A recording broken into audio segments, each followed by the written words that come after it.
दोस्तों, कंट्रा mutual fund में investment करने के क्या फायदे और क्या नुकसान हो सकते हैं, चलिए इसको देखते हैं।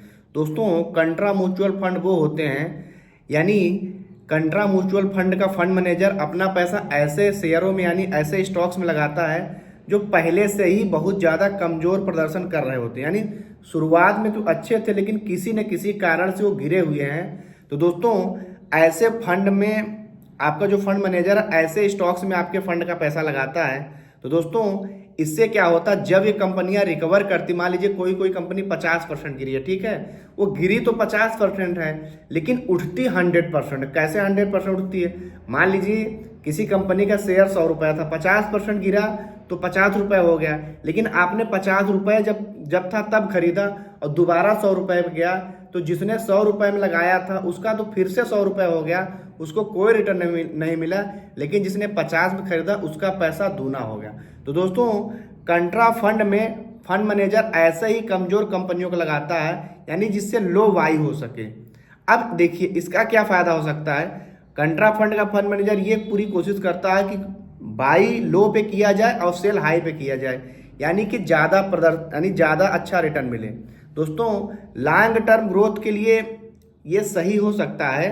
और अगर कंपनी रिकवर करती है तो हालांकि ज़्यादातर कंपनियां म्यूचुअल फंड में आप देखेंगे और स्टॉक्स में देखेंगे तो गिरती हैं, फिर समय के साथ उठ जाती हैं। तो अगर उठती हैं तो इसमें काफ़ी कम पैसे में आपको ज़्यादा का फायदा हो सकता है। अब डाइवर्सिफिकेशन, दोस्तों, इसमें निवेशकों को अन्य स्टॉक्स में भी पैसा डालने का मौका मिलता है और यहाँ पे बहुत ज़्यादा डाइवर्सिफिकेशन नहीं होता है, क्योंकि जो फंड गिरे हुए हैं उन्हीं में आपका जो फंड मैनेजर पैसा लगा दे रहा है। और दोस्तों, इसमें सबसे ज़्यादा रिस्क बना रहता है, क्योंकि जो कंपनी ऑलरेडी गिरी हुई है यानी उसकी फाइनेंशियल हेल्थ सही नहीं है, वो ऑलरेडी अच्छा परफॉर्म नहीं कर रही है, तो क्या गारंटी है कि वो अच्छा परफॉर्म करेगी।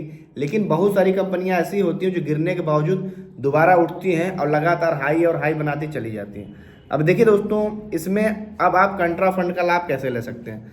दोस्तों, अगर आप लॉन्ग टर्म में निवेश करना चाहते हैं तो कुछ पैसा कंट्रा फंड में आप डाल सकते हैं और पहले आप उस कंट्रा फंड की जो होल्डिंग्स है उसको भी आप देख सकते हैं। आपको लगता है कि नहीं मैं इसमें रिस्क ले सकता हूं, तो आप ऐसा कर सकते हैं। उदाहरण के लिए दोस्तों, जैसे एसबीआई का कंट्रा फंड है, आईसीआईसीआई प्रूडेंशियल कंट्रा फंड है, इन्वेस्को इंडिया कंट्रा फंड है, बहुत सारे कंट्रा फंड है। आप कंट्रा फंड में पैसा डाल सकते हैं। आपको अब पता चल गया होगा कंट्रा फंड क्या होता है। कंट्रा फंड आपका पैसा, जो कंपनियां ऑलरेडी गिर चुकी हैं, आपका फंड मैनेजर इन कंपनियों में पैसा लगाता है। हालांकि ये कंपनियां भी गिरी हुई हैं, इनका जो जो बिजनेस मॉडल होता है वो खत्म नहीं हुआ है, तो कंपनियां ग्रो करेंगी समय के साथ। अब कोई किसी न किसी कारण से गिरी है, जब वो रिकवर करेंगी, क्योंकि आपने काफ़ी कम दाम पे उसके फंड को खरीदा है, और जब वो रिकवर करेगी तो उसका शेयर बढ़ेगा, तो आपको काफ़ी ज़्यादा फायदा हो जाएगा। तो दोस्तों, वीडियो कैसी लगी कमेंट जरूर बताएं। वीडियो को लाइक करिए, चैनल सब्सक्राइब करिए। मिलते हैं अगली वीडियो में, तब तक के लिए जय।